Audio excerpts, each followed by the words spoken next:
Dana, thanks for having us here. Thank you. It's the first time you're going back to Mexico since the pandemic, 2019. How excited are you for coming back, and how do you feel that the fans are right now? Like that the fan base has changed after all this success in the last couple of years? Well, I feel like when we go into these markets, like you said, we haven't been there since before the pandemic, 2019. Every time we get back to a place we haven't been for a while, it explodes. But there's just so much more than just that going on right now.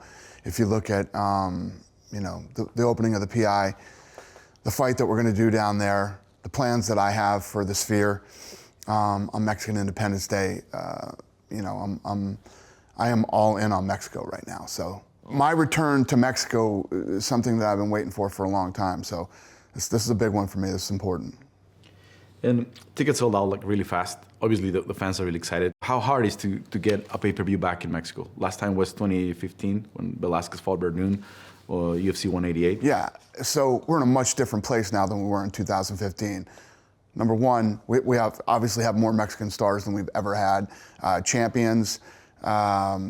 We are all in and invested in Mexico now with the opening of the PI, and now I'm actually doing Mexican.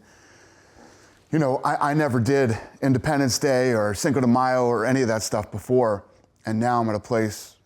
If you look at the next several years with the PI opening down there, we should be doing a lot of fights in Mexico, not just fight nights, but pay-per-views. Many pay-per-views. So what's it going to take?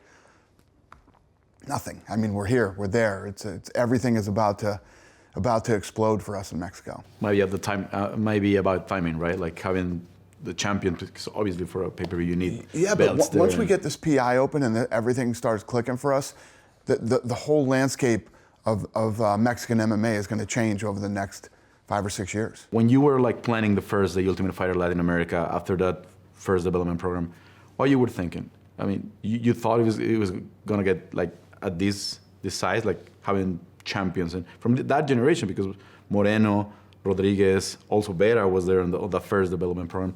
What were your thoughts when you were playing that first, the Ultimate Fighter? Yeah, what I was hoping for was to build the sport down there and get it to the point where we would have world champions. I mean, if you look at all the markets that we've gone to, when we went into Canada, we ended up with Canadian champion, right? We go into Australia, we ended up with multiple Australian champions and people from that region.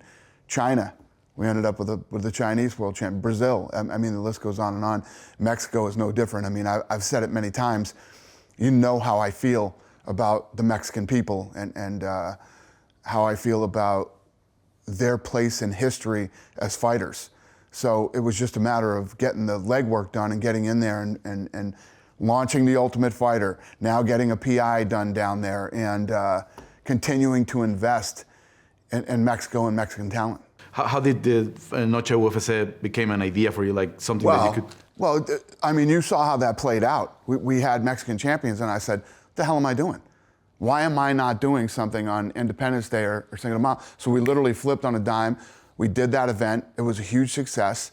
And now, this year, going into Mexican Independence Day, I'm going to pull off the greatest live sporting event ever done in the Sphere, and it is going to be a love letter to Mexican fighters. You have no idea how big and how badass this is going to be. If you are Mexican, you have to be at this event or watch this event. To be there live will be an experience that nobody has ever had in combat sports and will never have again.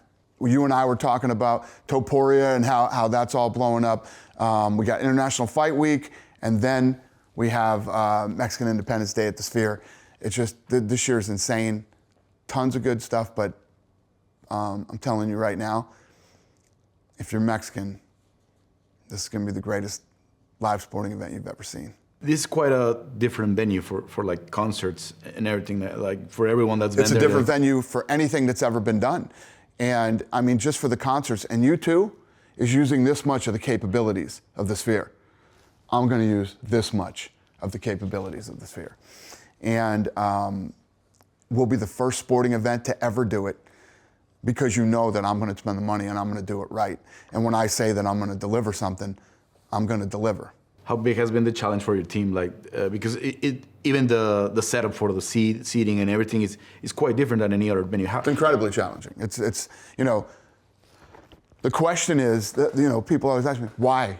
Why would you do this? Why do this? Why? Because nobody has, and most people think it can't be done. Everybody, the night that I started talking about doing the Sphere, people were like, it won't work here. This doesn't work for a fight. The layout, the this, the that. You know, there's 50 million reasons why it won't work there. And I'm going to show everybody in September why it will work there. One of the most particular things about Noche UFC was the graphics. Like they had like the Mexican theme and the music and everything, and it seems like people enjoy that a lot, like embraced it. Like not only the Mexicans, but it seems like it was something fresh for UFC fans around the world. Like this looks like a different fight night. It's just not a regular fight night. I mean, I can imagine like the huge screen and everything that could play. I wish I didn't have long sleeves on and I'd show you the goosebumps that I have right now. You have no idea how badass this is going to be. It's going to be incredible, and you're absolutely right. The Mexican people have an energy about them. The love for their country, the support of their own, and it translates into a live event, and it translates on television. People feel it, and people like it, and people respect it. And we're going to take that to a level that nobody's ever seen before. It's going to be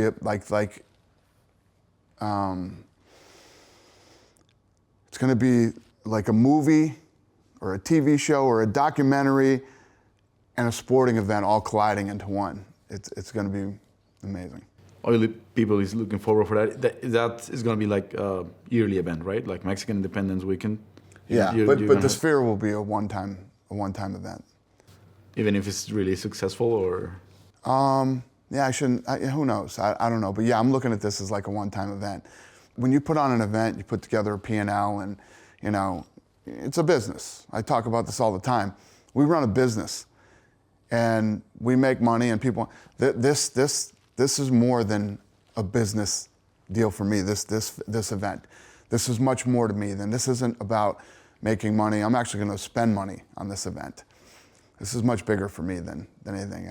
I want this, I want to do it, and I want to do it right, and I want to pull off something that nobody will ever pull off ever again. I know you probably had like other, like you had other stuff planned before Noche UFC. Did you regret not being in the arena that night? Like I know your team told you like the atmosphere was great. Yeah, but I watched it on TV, and it, you know, you've done it. We've all done it. You've had those events that you were at, and you were like, you have no idea it was so incredible being here. But then there's another experience at home, and then there's another experience if you watched it in a bar. I had the home experience, but yeah, I heard the in-house experience was amazing. And the attendance was over 18,000, and it was the most watched fight night on ESPN Plus. Right. So it seems like it felt like a pay-per-view, right? You think it could become a pay-per-view at some point, like Mexican Independence Day? Yeah, absolutely, absolutely. Or you plan to stay like a Noche UFC? Yes, this is all. It's not like the Mexican events are only fight nights. It just happened that was that night because I had to shift and move things around because I messed up and didn't, you know, go on that date with my Mexican champions. But we were in a different place than we are now. There won't be any questioning whether anything would be a pay-per-view or a fight night. It's all the same anyway. I mean, at the end of the day, it's about the event and how good or bad it is. You're a big boxing fan, and last year it was a big year for boxing. A bunch of fights that probably were hard to make happen.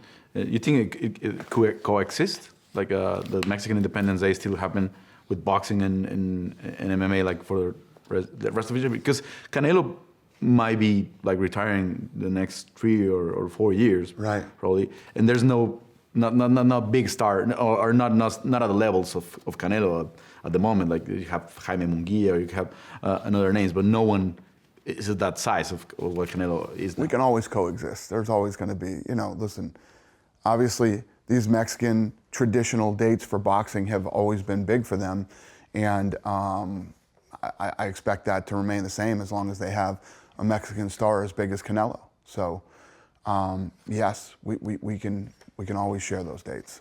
I mean, they're going to be at the T-Mobile, and I'm basically going to be, down the street at the Sphere.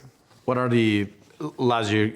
Everything worked out to have Alexa Grasso there, like Mexican champion defending the belt in Noche UFC. What are her chances to defend again there? Because obviously we're early in the year. It's going to be until September. Or you have any other plans if you don't have, by the moment you don't have another Mexican champion? Yeah, of course she'll be back. I mean, she's recovering, and when she's ready to go, we'll get her out there. Yeah. There's a lot of talent coming out of Mexico. As I mentioned, it was 20 Mexican-born fighters right now, but it seems like Mexico is becoming a gateway for Latin American fighters. We have Diego Lopez, who trains in Lobo Gym with Alexa and Irene. We have Michael Morales, who trains in Tijuana, big prospect for welterweight. Why do you think Mexico is becoming this gateway for Latin American fighters? Because it always has been. It always has been. I mean, if you look at, I say this all the time, some of the baddest human beings that ever walked the face of this earth have been Mexican. There's always been, places to train, good sparring, access to, for guys to get into boxing or UFC through Mexicans, and it's only going to get bigger now. It's only going to go like this with the opening of the PI and. Now with all these world champions coming out of Mexico. Because the reality is, when you're a world champion, the way other people become top 5 and world champions is coming in and being your sparring partner and training with you every day. That's how you get better. So you're always going to have people that will migrate and gravitate toward the best in the world. With the PI opening, how much space is there for fighters from other countries, like from Argentina, Peru, Ecuador? Out the gates, I'm not looking for fighters from other countries. They can come to the PI in Vegas. What I want in Mexico is I want to take kids off the street. I want kids that are in the streets and have nothing to look forward to come into the PI and learn how to train, learn how to do jiu-jitsu, learn how to do Muay Thai, and learn lots of other skills there. And not all these kids are going to grow up and become fighters, but they'll become coaches or they'll touch the sport in some way, shape, or form. That's what the PI is going to be for. When you expect it to be like fully operational with the academy, like the training and development? We're going to go down there and do the ribbon cutting, and it should be almost done when I get there. So I expect it to be done shortly after I cut the ribbon. So you're going to the fight week in Mexico? Right. It's going to be like your first time for a live event in around 7 years in Mexico City. So how excited are you? Like this is going to be like, the atmosphere is going to be... It's almost 10 years. I don't think I've been there since 15. So yeah, I'm excited. I mean, I don't know how much more I could say in this interview or any more interviews that I do, how much I love Mexico, the people, the culture, the fighting spirit that they have. So this whole thing has been, a plan for me. I wouldn't say since day one. Mexico has always been a plan since day one, but, probably 5 or 6 years into it, once we started thinking about the Ultimate Fighter and where we're going to go, Mexico has been very important to me. At some point, you did Contender Series for Brazil, and before the pandemic, I asked you one time about if there's a chance to do Contender Series for Latin fighters.